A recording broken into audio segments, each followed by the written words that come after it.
ইহুদিরা সবচেয়ে বেশি মুসলিমদের উপর নির্যাতন চালাচ্ছে। তারা আল্লাহর আয়াতসমূহ বিকৃত করে যে দুষ্কর্ম করেছে, তাদের পূর্ববর্তীদের মতো বর্তমানেও যারা আছে তারা সেটা করতেছে। আমরা গত আয়াতে সেটা বলেছি। আউযু বিল্লাহি মিনাশ শাইতানির রাজীম। বিসমিল্লাহির রহমানির রহিম। আফাতাতমাউনা আন ইউমিনু লাকুম وقد قال فريق منهم يسمعون كلام الله ثم يحرفون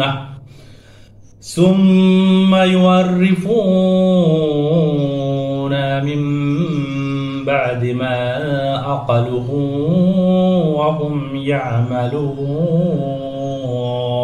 তোমরা কি এই আশা করছো যে তারা তোমাদের উপর ঈমান আনবে, অথচ তাদের মধ্যে একটি দল ছিল তারা আল্লাহর কালাম শুনত,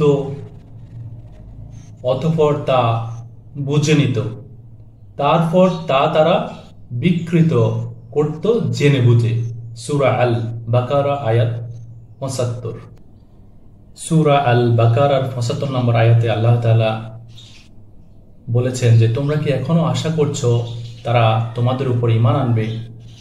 তারা আল্লাহর কালাম শোনার পরেও তারা সেটা বুঝে নিত, বুঝে নেওয়ার পর তা তারা বিকৃত করতো জেনে বুঝে। তা আল্লাহ তাআলা এখানে ইহুদিদের কথা বলেছেন এবং আল্লাহর বাণী বলতে এখানে তাদের উপর মুসা আলাইহিস সালামের মাধ্যমে আল্লাহ তাআলা তাওরাত দান করেছিলেন। সেই তাওরাতের বাণী তারা শুনতো এবং সুন্দরভাবে তারা বুঝেও নিত। এরপর তারা মানতে চাইতো না, মানত না, সেগুলোকে বিকৃত করত, গোপন করে ফেলত। তো এই যারা আল্লাহর আয়াত গোপন করে তাদের থেকে তোমরা কি এখনো আশা করছো তারা ঈমান আনবে? আল্লাহ তাআলা সেই কথাই বলেছেন। এখানে নবী করিম হযরত মুহাম্মদ সাল্লাল্লাহু আলাইহি ওয়াসাল্লামের যুগে যারা ইহুদি ছিল তারাও তাদের পূর্ববর্তীদের যে দুষ্কর্মকে তারা অপছন্দ করত না, তারাও সেগুলা করত। তারা তাদের যে পূর্ববর্তীরা তাদের যে ভুলগুলো করেছে, যে আয়াতকে বিকৃত করেছে, তারাও এই যুগের ইহুদিরাও সেগুলা করছে। বর্তমানে আমরা সেগুলা দেখছি। তারা যদি সেগুলা না করত, তারা এভাবে মুসলিমদেরকে তারা হত্যা করত না। বর্তমানে যারা মুসলিমদের উপর নির্যাতন চালাচ্ছে, ইহুদিরা সবচেয়ে বেশি মুসলিমদের উপর নির্যাতন চালাচ্ছে। তারা আল্লাহর আয়াতসমূহ বিকৃত করে যে দুষ্কর্ম করেছে, তাদের পূর্ববর্তীদের মতো বর্তমানেও যারা আছে তারা সেটা করতেছে। আমরা গত আয়াতে সেটা বলেছি। তাদের অন্তর পাথরের থেকে কঠিন হয়ে গেছে। আল্লাহ বলছে যে পাথরের থেকেও তো পানি বের হয়, পাথরের থেকে তো ঝর্ণা বের হয়, পাথরও আল্লাহর ভয়ে দোষে পড়ে, কিন্তু তাদের অন্তর এর থেকে বেশি কঠিন হয়ে গেছে। এরপর আল্লাহ তাআলা বলেছেন যে তাদের থেকে ঈমানের আশা করো না যে তারা তোমাদের উপর ঈমান আনবে। একদল ইহুদি রাসূলুল্লাহ সাল্লাল্লাহু আলাইহি ওয়াসাল্লামের নিকট আসলো। হাদিসে এসেছে যে তারা বলল যে আমাদের মধ্যে একজন পুরুষ এবং একজন মহিলা ব্যভিচার করেছে। তখন রাসূলুল্লাহ সাল্লাল্লাহু আলাইহি ওয়াসাল্লাম বলেছেন, তোমরা কি তাওরাতে রাজম সম্পর্কে কিছু জানো?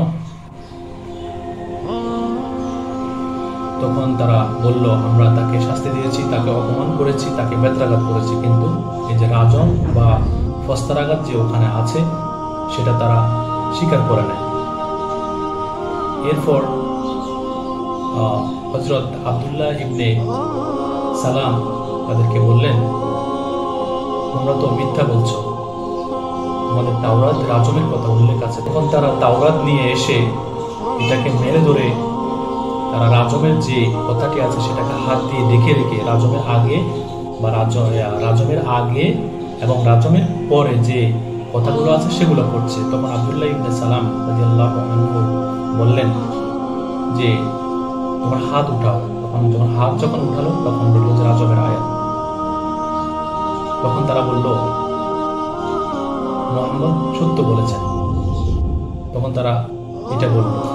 এইভাবে যারা আল্লাহর আয়াতকে অমান্য করে, আল্লাহর আয়াতকে লুকিয়ে রাখে, আল্লাহর আয়াতকে বিকৃত করে, তাদের যে অহংকার, যাদের যে দাম্ভিকতা, সেগুলো আল্লাহ তাআলা এখানে বলেছেন।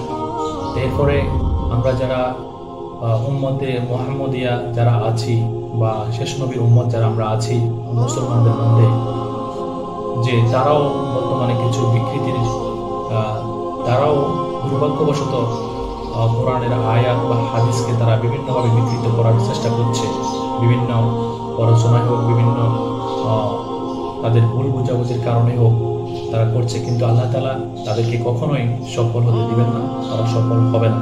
যারা আল্লাহর আয়াত এবং নবী রাসূলকে অমান্য করে তাদেরকে আল্লাহ তাআলা কখনো তাদেরকে সফলতা দিবেন না।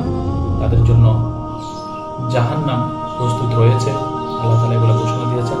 আমরা যেন এই ইয়াহুদীদের মতো আমরা যেন আল্লাহ তাআলার কোনো আয়াত, আল্লাহ তাআলার কোনো কিতাবের আয়াত অথবা নবী করিম সাল্লাল্লাহু আলাইহি ওয়াসাল্লামের কোনো হাদিস আমরা যেন বিকৃত না করি, আমাদের দ্বারা যেন সেই দুষ্কর্ম না হয়। আমরা সবসময় সতর্ক থাকবো, কোরআনকে বোঝার চেষ্টা করব, কোরআনকে ধারণ করব শক্তভাবে। তখন আমরা ইনশাআল্লাহ সঠিক পথ থেকে বিচ্যুত হব না। আসসালামু আলাইকুম ওয়া রাহমাতুল্লাহি ওয়া বারাকাতুহু।